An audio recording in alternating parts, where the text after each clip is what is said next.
It happened in a chamber built on centuries of tradition, and in a single vote, everything changed. No warning, no palace announcement, no quiet diplomacy. Just a decisive parliamentary decision that sent shockwaves from Canberra to Buckingham Palace. Australia, one of the Crown's most historic realms, did the unthinkable. It officially recognised Catherine as its royal representative. And what this means for King Charles, Camilla, and the future of the monarchy is far more explosive than anyone expected. Before we go deeper into what this really means for the royal family, make sure to subscribe so you don't miss a single update. The motion itself did not arrive with fanfare. It was introduced with measured language and steady hands, framed as a symbolic affirmation of continuity and modern representation. Yet beneath its calm delivery lay historic consequences. Lawmakers who had spent years divided over questions of republicanism and sovereignty suddenly found rare unity, not around abolishing the crown, but around redefining its face. Catherine's name echoed through the chamber, not as a distant royal figure, but as a trusted presence, someone seen as composed, empathetic, and forward-looking. The quiet confidence behind that motion suggested planning, coordination, and a deep awareness of public mood. This was not impulsive politics, it was calculated timing. Polls across Australia had been painting a clear picture for months. While debates about the monarchy's relevance continued, Catherine's personal approval soared. Younger voters admired her restraint and authenticity. Older generations viewed her as dignified and steady.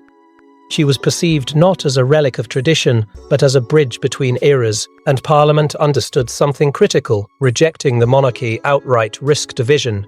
But elevating Catherine symbolised renewal without rupture. It was a masterstroke of political balance. Then came the silence. Buckingham Palace did not respond immediately.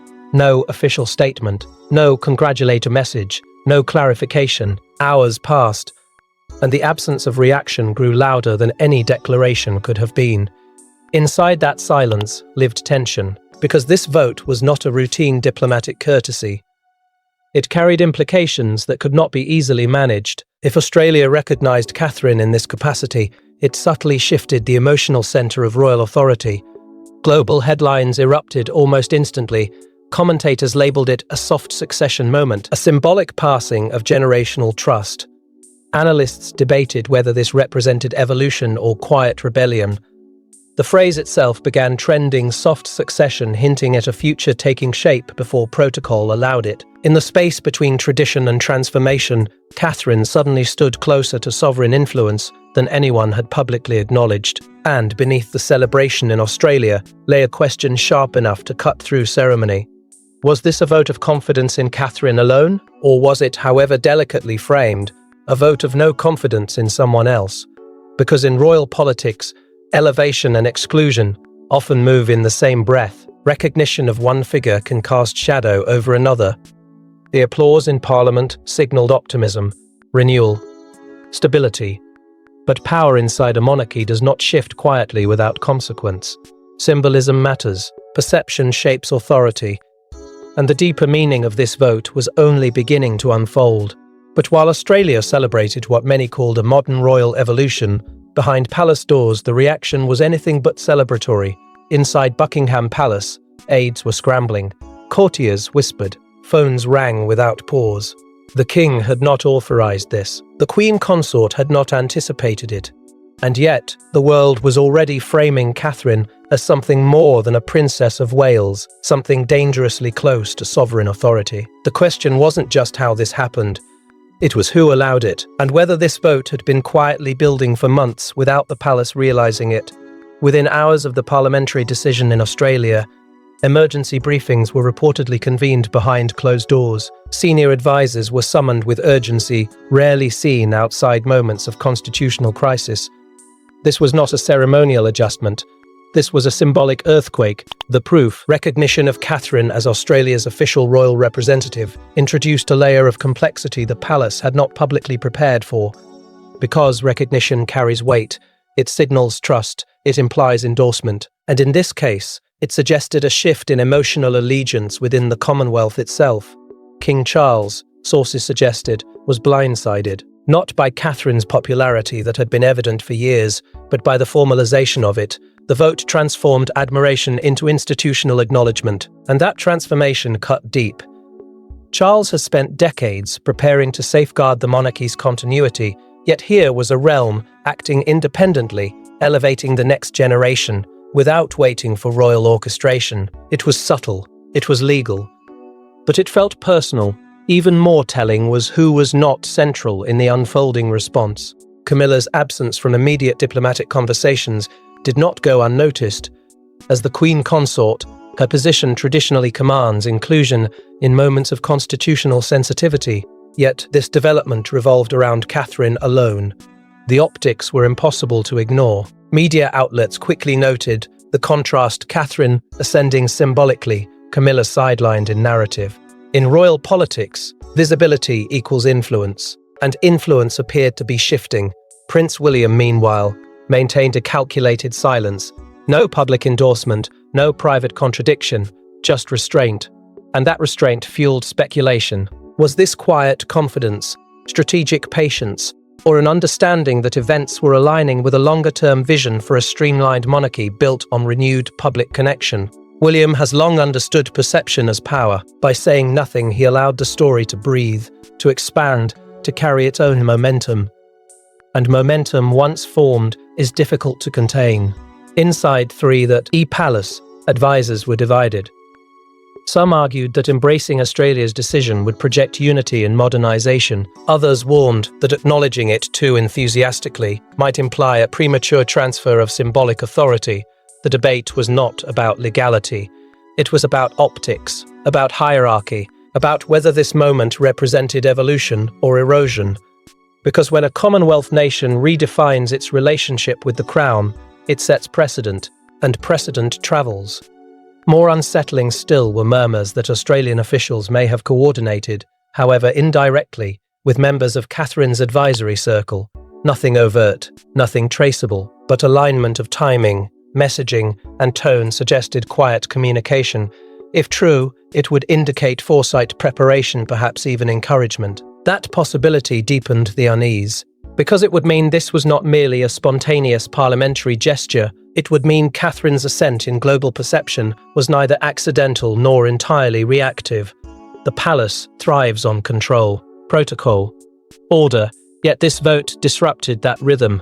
It introduced uncertainty at the highest level, and uncertainty, in monarchy, breeds vulnerability. And as tensions rose within palace walls, attention shifted to the woman at the center of the storm, Catherine herself. Catherine did not rush to the cameras. She did not issue a triumphant statement. Instead, she did something far more powerful. She waited. In a monarchy built on symbolism, silence can speak louder than proclamation, and her silence was strategic, because those closest to her say she understood exactly what this vote meant, not just for Australia, but for her own destiny within the Crown. While headlines exploded and commentators speculated, Catherine remained composed. That composure was not accidental. For years during Commonwealth tours, she had cultivated a quiet rapport that felt personal rather than political. She listened more than she spoke. She remembered names. She connected without appearing to campaign for affection. In Australia, especially, her presence had always carried an unexpected warmth. Crowds did not simply admire her, they trusted her, and trust, in modern monarchy, is currency more valuable than ceremony. Younger Australians saw in her a reflection of generational transition. She was not burdened by the controversies that haunted earlier eras. She projected steadiness without rigidity, grace without detachment. Approval ratings had quietly told a story long before Parliament formalised it. Catherine represented continuity without stagnation, renewal without rebellion.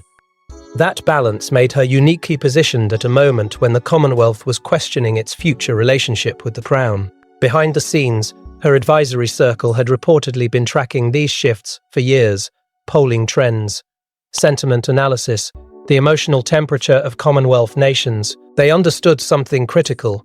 Loyalty was no longer inherited automatically.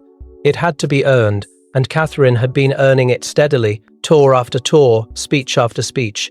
There was no overt ambition in her approach, no visible hunger for authority.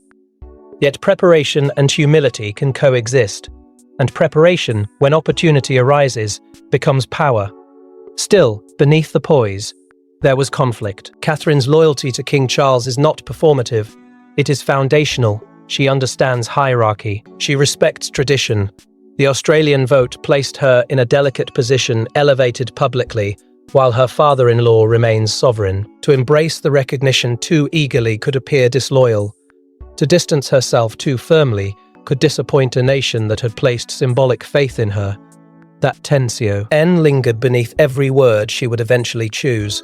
When she finally spoke, her statement was measured, careful, almost understated. She emphasized service. She thanked Australia for its continued partnership with the Crown. She avoided any language that suggested authority or succession. Yet between the lines, the message was unmistakable. She accepted the responsibility of representation, not as a challenger, not as a replacement, but as a servant of stability. It was a masterclass in restraint. And yet, perception has its own momentum. Across the world, many now viewed her not merely as Princess of Wales, but as the embodiment of the monarchy's next chapter.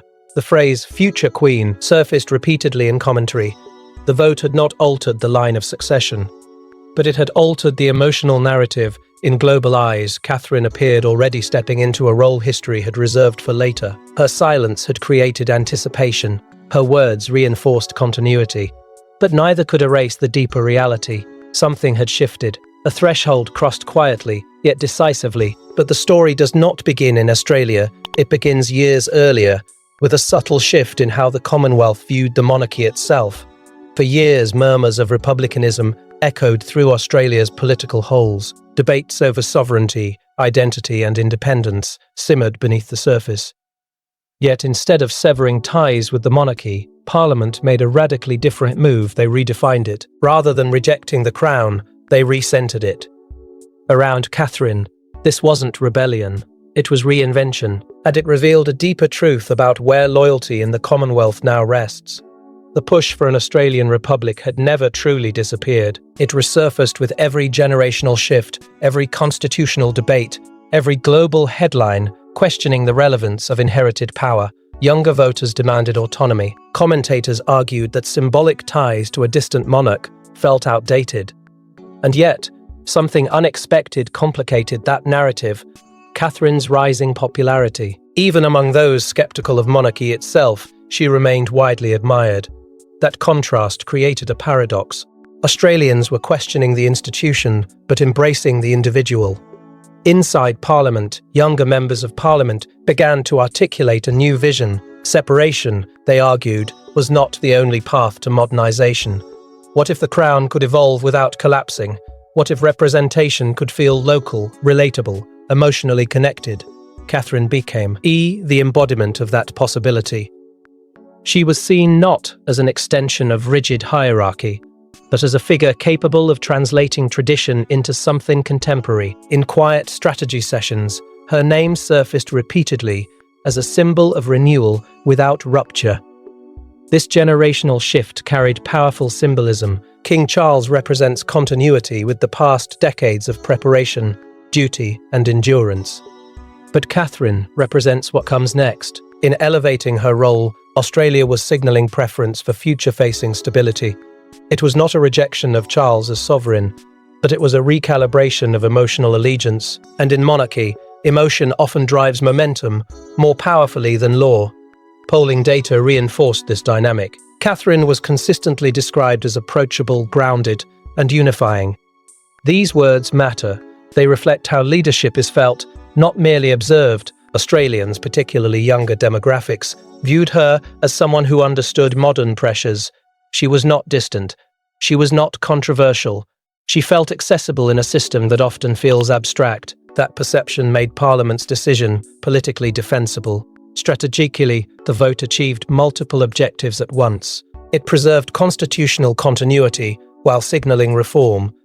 It reassured traditionalists that ties to the crown would remain intact, and it offered reformists a narrative of evolution rather than severance. By recognizing Catherine as official royal representative, Australia effectively refreshed the monarchy's image without dismantling its framework. It was diplomacy disguised as symbolism. Public messaging framed the move as future-proofing the institution. Lawmakers emphasized partnership, stability, and generational alignment. They avoided language of defiance, yet beneath that careful phrasing lay a bold statement: the Commonwealth. She could shape its relationship with the monarchy proactively. It did not need to wait for succession to adjust perception. That realization carried enormous weight, because when a nation demonstrates it can redefine loyalty without breaking it, others take notice. And as Australia positioned itself at the forefront of this quiet transformation, the monarchy itself faced an uncomfortable truth: modernization is never neutral. It redistributes influence. It elevates some figures while casting others into comparative shadow. Yet modernization comes with casualties, and not everyone within the royal hierarchy stands to benefit from this evolution. As Catherine's name echoed through parliamentary applause, another name fell into uneasy silence. Camilla, the Queen Consort, once firmly positioned beside the King, now faced a narrative she could not control. Was Australia's vote an indirect rejection, or simply a preference? In royal politics, perception is power, and this perception suggested a shift that could quietly redefine the monarchy's internal balance. The headlines were subtle, but unmistakable. The future face of the monarchy. Catherine steps forward. A new era begins. Over and over, media outlets framed the Australian vote not as a constitutional technicality, but as an emotional endorsement of what comes next. And in doing so, they drew an unspoken contrast. Because if Catherine represented the future, where did that leave Camilla? For years, Camilla has worked to solidify her place within the institution. Her role as Queen Consort required resilience, patience, and the steady rebuilding of public trust. Yet in many Commonwealth nations, approval ratings have remained fragile. Respect, yes. Acceptance, perhaps. But enthusiasm, that has often proved elusive. Catherine, by contrast, commands warmth, and warmth shapes loyalty. The Australian decision amplified that disparity on a global scale. The symbolism was impossible to ignore. Parliament had not recognised the King and Queen jointly in this gesture. It had singled out Catherine. That distinction, however, diplomatically phrased, carried emotional weight. In monarchy, hierarchy is everything. To elevate one figure independently can unintentionally marginalise another. Whether intended or not, the message felt clear. The future inspires more confidence than the present. Speculation quickly reignited long-buried narratives of internal rivalry. Commentators revisited past tensions, perceived contrasts in style, differences in public appeal. Were these comparisons fair? Perhaps not, but fairness rarely governs public perception. Stories gain traction because they resonate emotionally, and the emotional story now unfolding suggested transitions subtle, gradual, yet unmistakable. Inside the palace, messaging strategy became a delicate balancing act. Some advisors reportedly argued for unified statements, emphasizing collective duty, hoping to diffuse the appearance of division. Others cautioned against overcompensation, warning that too strong a defense might confirm suspicions of tension. The monarchy thrives on composure, yet composure becomes difficult when symbolism begins to tilt. For Camilla, the moment carried undeniable weight. To stand beside a reigning king while watching another figure ascend symbolically is not a simple experience. It is human, it is personal. Even within structures built on duty, emotion cannot be erased. Being overshadowed on a global stage does not simply affect public image, it touches identity. And identity, once challenged, can reshape confidence. But this narrative is not about villain and victor, it is about momentum. Momentum that builds quietly until it becomes impossible to ignore. Australia's vote did not remove Camilla from her position. It did not alter protocol, yet it altered perception. And perception in modern monarchy can be as powerful as decree. As global audiences debated what this meant for Camilla, the deeper issue began to surface. Because beneath the tension of comparison lies a far greater question. This moment is not merely about two women or shifting approval ratings. It is about generational transition, about how an ancient institution survives in a rapidly changing world, about whether symbolism can secure stability in an era demanding authenticity. The applause in Canberra may have celebrated Catherine, but its echo reverberated through corridors of power far beyond Australia. And that echo carried implications reaching beyond rivalry into the very architecture of succession. But this wasn't just about rivalry, it was about succession, legacy, and the monarchy's survival in the 21st century, Prince William said nothing, and that silence was deafening. Because if Catherine rises, so does he. The Australian vote may not have changed the line of succession on paper, but in perception, something shifted overnight. William now stands on the brink of an unprecedented moment, a Commonwealth realm symbolically aligning with his future reign before it has even begun. For years, William has spoken carefully about modernization, about relevance, about a monarchy that does less but means more. A streamlined institution, focused, impactful, emotionally connected. He has never framed it as revolution. Instead, he has positioned it as refinement, trimming excess while preserving dignity. The Australian decision fits seamlessly into that vision. It signals that the next generation is already trusted to carry the crown's emotional authority, even before formal transition occurs. His strategic distance from controversy has become one of his greatest strengths. William understands that in a world saturated with noise, restraint can command attention. He rarely reacts impulsively, he rarely enters public disputes. And now, in this defining moment, he allows events to unfold organically. That choice creates an aura of inevitability, as if history itself is aligning, quietly but decisively, in his favor. Together, William and Catherine have crafted a synchronized global image over the years, grounded, composed, forward-looking. They project stability without stiffness. They speak about mental health, climate responsibility, and youth engagement with a tone that feels modern yet respectful of tradition. That alignment has built credibility, so when Australia elevated Catherine symbolically, it indirectly strengthened William's eventual authority. Because their leadership is perceived as a partnership, one rises, the other ascends with her. Public perception now frames them as stabilizers in uncertain times. Amid generational debates, institutional fatigue, and shifting loyalties across the Commonwealth, they represent clarity. They are seen as a bridge between past and future. That perception matters more than protocol.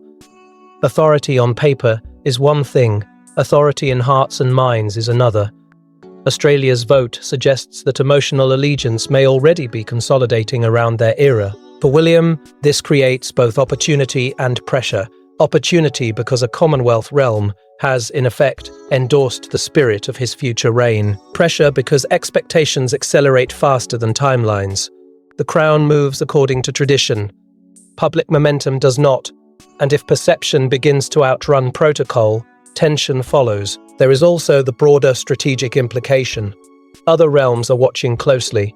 Canada, New Zealand, Caribbean nations that have debated republican transitions. If Australia can redefine its relationship with the monarchy by elevating Catherine, others may consider similar symbolic recalibrations, not separation adaptation. Adaptation, when repeated across nations, becomes structural transformation. William understands this dynamic. His silence is not disengagement. It is calculation, by neither claiming credit nor distancing himself. He preserves unity while allowing the narrative to mature. He avoids appearing ambitious, yet the outcome undeniably strengthens his trajectory. This is the delicate balance of modern monarchy guiding Chase It, letting evolution feel natural even when it is strategically embraced. And right now, the tide appears to be moving toward a future defined by William and Catherine together, but tides rarely shift in isolation. When one realm makes a bold move, others feel its ripple. And as headlines exploded worldwide, another question loomed: could this be the beginning of a wider Commonwealth domino effect? What happens in Canberra rarely shakes the crown, but this did. Within hours, commentators across Canada, New Zealand, and beyond began asking the same question. If Australia can recognise Catherine in this way, why can't we? The vote wasn't just symbolic, it was contagious. And if momentum builds, the monarchy may find itself reshaped not by revolution, but by preference. The ripple effect began almost immediately. Analysts in Ottawa dissected the constitutional nuance. Broadcasters in Wellington debated the precedent. Caribbean leaders were asked whether similar recognition might strengthen their own ties while modernising perception. The conversation was no longer confined to Australia's parliamentary chamber. It had become a geopolitical whisper, spreading through the Commonwealth, quiet, cautious, but undeniably present. Media outlets framed the moment as a test case. If Australia, with its long history of republic, can debate could choose recalibration over separation, other realms might follow. The phrase, soft succession, resurfaced again, this time not as commentary but as theory. Could emotional leadership transition before formal authority does? Could loyalty shift toward the future while protocol still anchors the present? The questions were bold, and bold questions reshape institutions. Diplomatic responses were measured, almost restrained. Governments congratulated Australia on its sovereign decision while carefully avoiding commentary on broader implications. That restraint itself spoke volumes. No realm rushed to condemn or replicate the move. They watched. They assessed public reaction. They studied polling, because geopolitical alignment often begins not with declarations, but with observation. Among younger generations across the Commonwealth, admiration for Catherine continued to grow. Social platforms amplified her speeches, her engagements, her understated composure. She became less a distant royal and more a relatable symbol of continuity. Youth-driven conversations reframed monarchy not as inherited privilege, but as evolving service. That shift in tone mattered. Institutions survive when they resonate with those who will inherit them. Yet inside Buckingham Palace, the spread of this narrative triggered quiet urgency. Advisors understood the danger of fragmentation. If multiple realms began recognizing Catherine independently, the crown's centralized symbolism could dilute. Authority must appear unified. That unity depends on careful choreography. Too much independent recognition risks creating parallel centers of loyalty. And parallel loyalty complicates hierarchy. Efforts reportedly intensified to maintain cohesion. Statements emphasized collective duty. Diplomatic channels reinforced shared identity under the sovereign. The goal was balanced to allow admiration for Catherine without allowing it to outpace institutional structure. But controlling perception across tensions is increasingly difficult. In an interconnected world, narratives travel faster than protocol. The psychological shift may be the most significant development of all. Leadership in the Commonwealth has traditionally followed a clear linear path: sovereign first, heir apparent next. Australia's vote blurred that line emotionally. It suggested that influence can accumulate before formal ascension. That possibility introduces a new dynamic. It redefines how authority is felt, not merely how it is recorded. And if enough realms begin to align their emotional allegiance with the future rather than the present, the monarchy could evolve through gradual consensus rather than abrupt change. Not revolution, not crisis. Preference. But beneath the headlines and speculation lies the most powerful question of all. What does Catherine truly want? Power does not always arrive with a crown. Sometimes it arrives with expectation. Catherine now stands at the centre of a historic turning point, elevated by Parliament, embraced by the public, and scrutinised by the world. Yet with recognition comes responsibility. Is she ready to embody a role that may outpace the traditional order, or is this vote the beginning of an irreversible transformation within the monarchy itself? For Catherine, this moment did not appear overnight. It was shaped by years of preparation that rarely made headlines.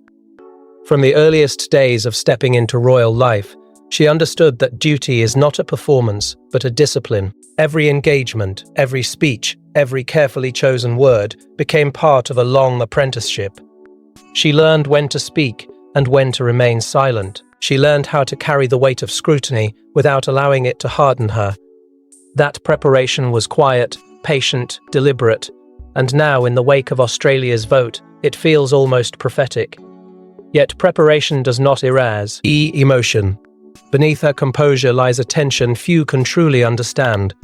On one side stands humility, a genuine belief in service, in supporting the sovereign, in honouring tradition. On the other side surges historic momentum. A Commonwealth nation has symbolically elevated her beyond expectation. The world sees a future queen stepping forward, and that vision moves faster than protocol allows. The pull between restraint and destiny creates a pressure that cannot be publicly acknowledged, yet must be privately navigated. The monarchy itself stands at a crossroads. Renewal is necessary for survival. Preservation is necessary for legitimacy. Lean too heavily into change, and tradition fractures, resist evolution, and relevance fades. Catherine has become the embodiment of that balance. She represents continuity without stagnation, modernity without rebellion. That balance is fragile. One misstep could tip admiration into controversy. One premature embrace of influence could ignite accusations of ambition. Her loyalty to King Charles complicates the equation further. This is not merely political positioning. It is familial duty. To rise too quickly risks casting unintended shadow. To step back risks disappointing those who have placed faith in her leadership. She must walk a narrow path, honoring the present sovereign, while quietly preparing for a future many already believe belongs to her. It is a test not just of character, but of emotional endurance. And then there is the weight of global perception. Across the Commonwealth, Catherine is increasingly viewed as a unifying figure in uncertain times. That perception carries extraordinary power and extraordinary burden. To be seen as the future is to have every action measured against expectation, every word scrutinized for signal, every silence interpreted for meaning. The crown may not yet rest upon her head, but its shadow stretches long. This moment may well define the next era of royal history, not because a law changed, not because a throne shifted, but because emotional allegiance began to realign. Australia's vote crystallized, a sentiment that had been building quietly for years. It confirmed that leadership in the modern age is not granted solely by succession, it is earned through connection. And Catherine has forged that connection carefully, deliberately, without spectacle. Still, history rarely moves in straight lines. Momentum can stall, perception can pivot. The palace may recalibrate. Other realms may follow Australia's lead or resist it. And Catherine herself may choose caution over acceleration. The path forward is unwritten. That uncertainty is what makes this moment so powerful. Because one parliamentary vote may have started this story, but the next move, whether from the palace, the Commonwealth, or Catherine herself, could change the monarchy forever. Thanks for watching. Please don't forget to like and subscribe, and we will see you in the next one.